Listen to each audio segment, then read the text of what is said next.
এই বালুকা বেলায় আমি লিখেছি নুন।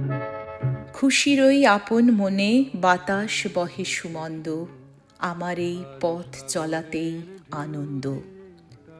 মন খুশির আমেজে একটু ভরে আছে তো বটেই, কারণ বসন্ত এসে গেছে। দীর্ঘ শীত পার করে বসন্ত তার পসরা সাজিয়ে তারই উপস্থিত।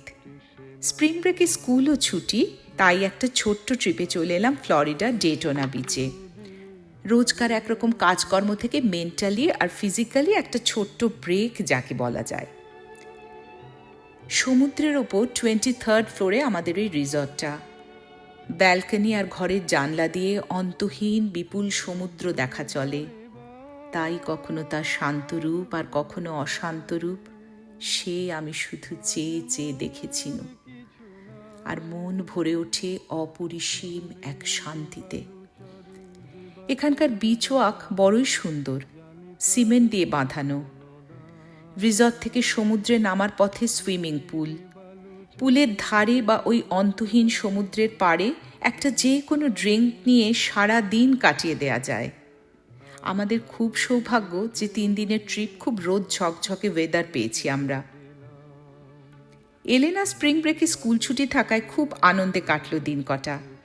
শুধু মনে একটা ছোট্ট খারাপ লাগা ছিল যে দীপ্র আসতে পারল না।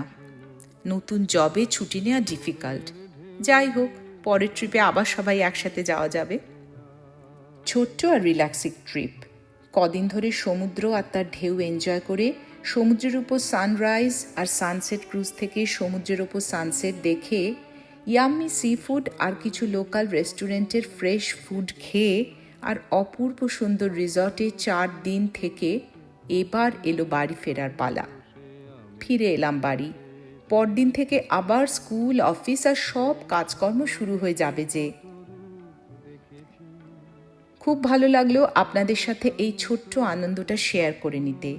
সবাই খুব ভালো থাকবেন। আবার খুব শিগগিরই আপনাদের সঙ্গে দেখা হচ্ছে। আর আমার এই ভিডিওটা ভালো লাগলে অবশ্যই শেয়ার, লাইক আর কমেন্ট করতে ভুলবেন না। আজ তবে এ পর্যন্তই। নমস্কার।